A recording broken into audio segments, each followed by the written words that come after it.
to Rainbow Records, a show about the stories of queer people who lived through the AIDS crisis in Los Angeles.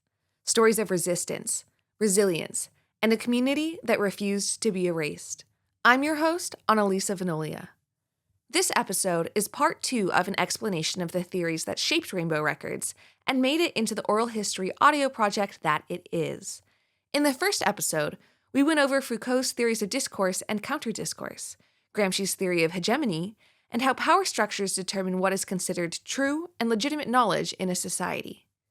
If you need a quick refresher, or haven't listened to it yet, I recommend checking out part 1 so that we're all on the same page. Now, there's a lot to discuss, so I'm going to dive right in.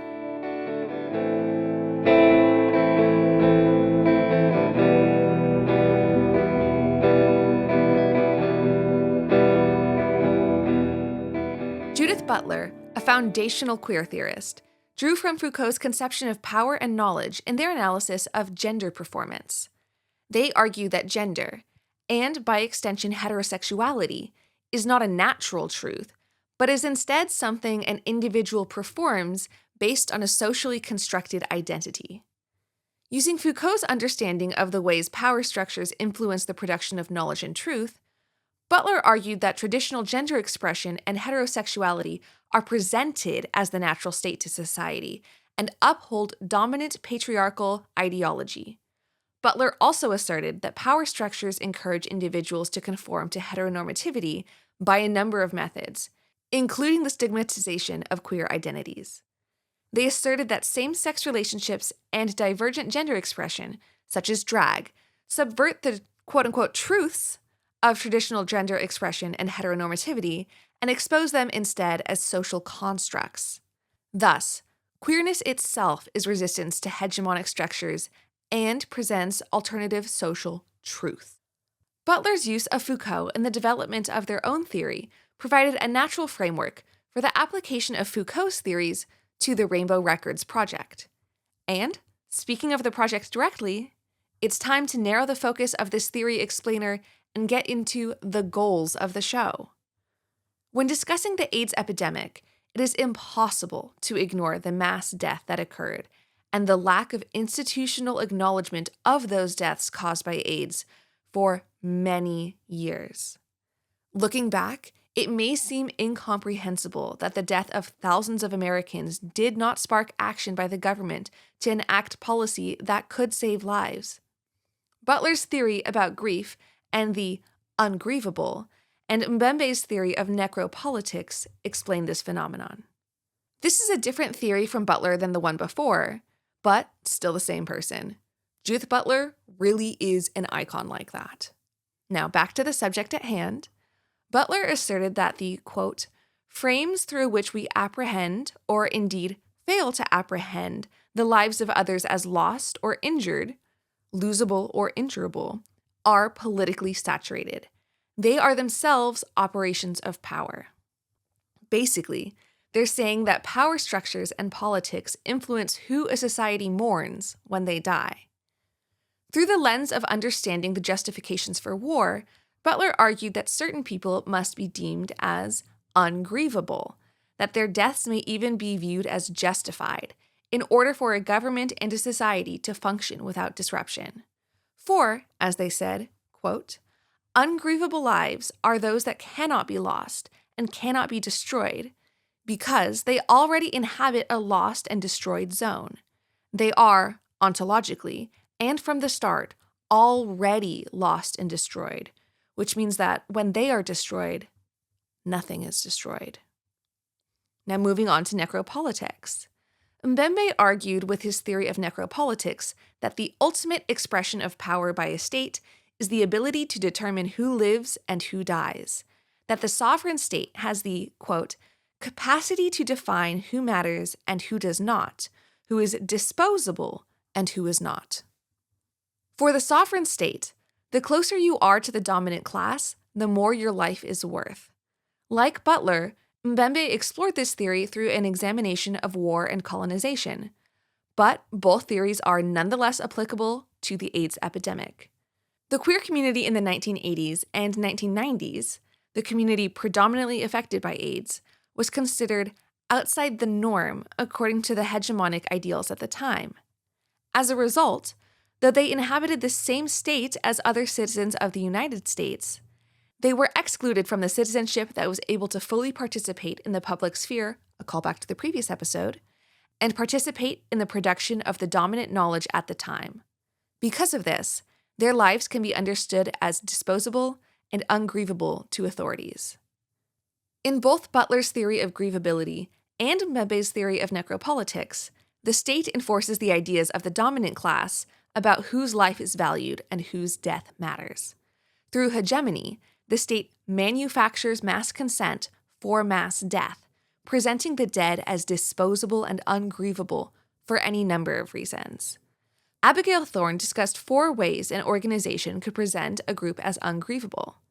The first is to not report their deaths in the first place, stopping anyone from having the option to care. The second is to present the group as partially dead already, thus making their deaths a foregone conclusion and not worth mourning. The third is to attach negative connotations to the group via priming, so that when members of that group die, the public is indifferent. And the fourth method Thorne discussed is presenting the group as part of a larger threat, and thus justifying their deaths. Using Gramsci's terminology, thanks to the dissemination of hegemonic ideas in the United States, American society mass consented to the deaths of thousands. All 4 of the methods of presenting groups as ungrievable that Thorne identified apply to the way the queer community was treated during the AIDS crisis. In the early years of the AIDS epidemic, major news outlets did not seriously cover deaths related to AIDS and generally avoided the topic of queer people. Furthermore, President Reagan's press secretary declined to acknowledge the severity of the virus and flippantly joked about the matter in 1982, despite hundreds of people already having died of AIDS-related complications. And it wasn't until 1985 that Reagan himself ever acknowledged the virus publicly. With the AIDS epidemic being ignored by the executive branch of the US government and not prioritized by mainstream media outlets, the deaths of the queer community and others due to AIDS were relegated as unimportant and ungrievable. The deaths of queer people due to AIDS could also be written off by society due to the portrayal of the queer community as willingly engaging in life-threatening practices by having sex.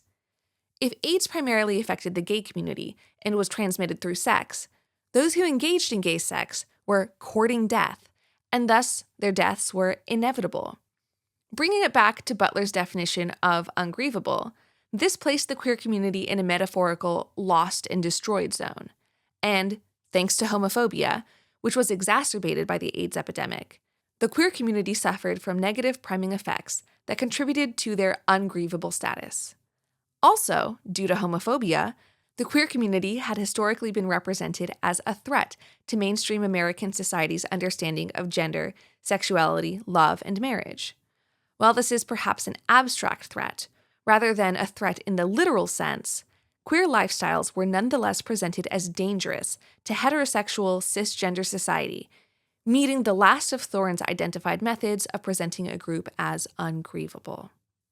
The queer activist organizations and protests that emerged as a result of the AIDS epidemic fought to challenge the ungrievable status that their community had been given, attempting to force mainstream America to recognize their humanity and care, to make their community and those who had died grievable. Picket signs from ACT UP protests declared the number of lives lost. Die-ins emphasized the ways different people lost their lives due to government and medical inaction. And protests that partook in direct action, such as the spreading of ashes of those who died from AIDS on the White House lawn, visually highlighted the horrible loss of life due to AIDS.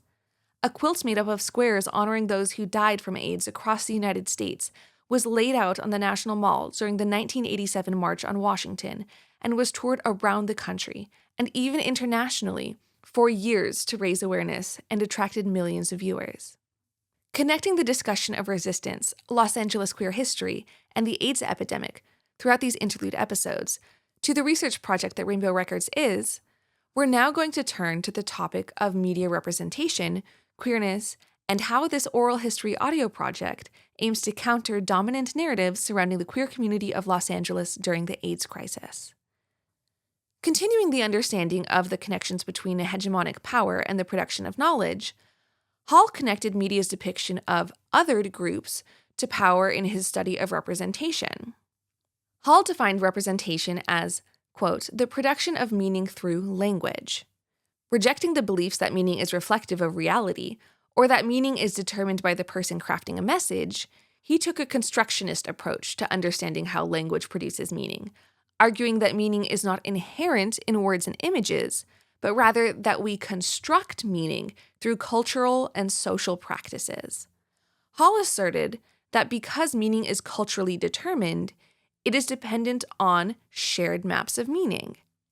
Drawing from Foucault and Gramsci's theories on power and knowledge, Hall argued that hegemonic powers inform a society's shared maps of meaning and are thus able to determine who is presented as other in a society and how they are viewed, stereotyping the othered group.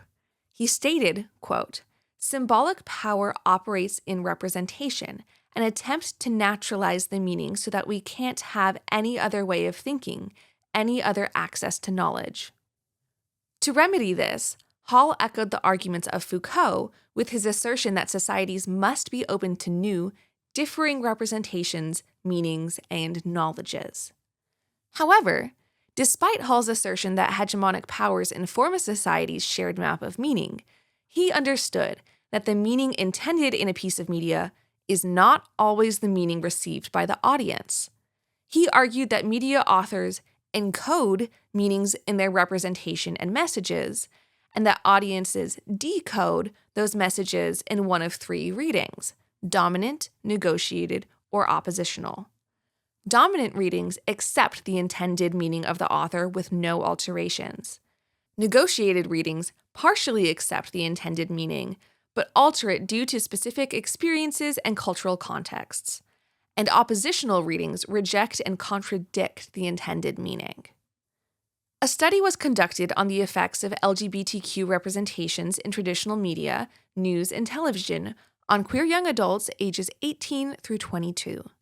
Through their study, they discovered that the encoding of queer representation, and sometimes the lack of queer representation, led to their subjects feeling the queer community was stereotyped when portrayed and feeling invisible when there was no representation at all. Their subjects primarily had negotiated decodings of the media messages, understanding the portrayals of the queer community by the media coming from the perspective of a dominant power, but approaching the messages from their position within the community being stereotyped and ignored. The subjects internalized the messages, sharing that they felt the representation of the queer community they saw negatively impacted their views on their own opportunities. To remedy this, the people who conducted the study emphasized the importance of increased, accurate queer representation in media driven by the queer community themselves. My research and Rainbow Records attempts to follow their recommendations by presenting the oral histories of queer community members of Los Angeles in an accessible form, and, as being queer myself, the project originates from a queer perspective. The choice of audio as the medium to disseminate my research is directly connected to the subject matter and goal of the project itself. Oral histories are an integral part of queer history and queer studies. Due to a lack of written records about queer existence for much of history, oral histories became a way to supplement the missing records, preserving the memories of community members and histories of queer activity in another form. I aim to honor the importance of oral histories for the preservation of queer history by producing this project in audio form, which will, by the nature of the medium, generate its own oral record. Furthermore, I conduct my own oral histories on the show, talking with queer community members about their own experiences living through the height of the AIDS epidemic in Los Angeles. Oral histories themselves also provide a means to resist dominant historical narratives, creating counter-discourse, linking it back to Foucault. For example, the Palestinian Oral History Project highlights traditionally underrepresented perspectives on the Nakba. There are potential shortcomings that come with conducting oral histories, the fact that memory is not always reliable, and that oral histories are inherently subjective, but oral histories nonetheless deepen our understanding of history. They are instrumental in providing alternative perspectives and, thus, alternative knowledges and truths about historical events, and emphasize the humanity of the subjects whose alternative perspectives are being recorded.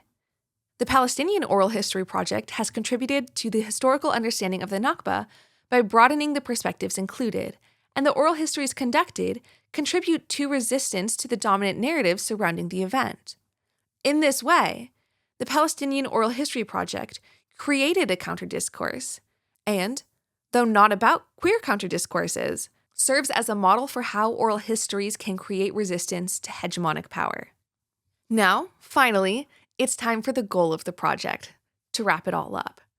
Drawing from this understanding of oral histories as a means to resist dominant discourses, and Butler's concept of grievability, this project, Rainbow Records, attempts to utilize audio mediums as a means to participate in the production of counter-discourse surrounding the narrative of queer life in Los Angeles during the height of the AIDS epidemic, and to push back against the ungrievable status the community was given.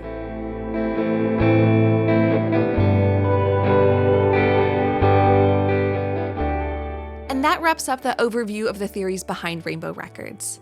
I hope it was informative and thought-provoking. Thanks for tuning in. This has been Rainbow Records. Until next time.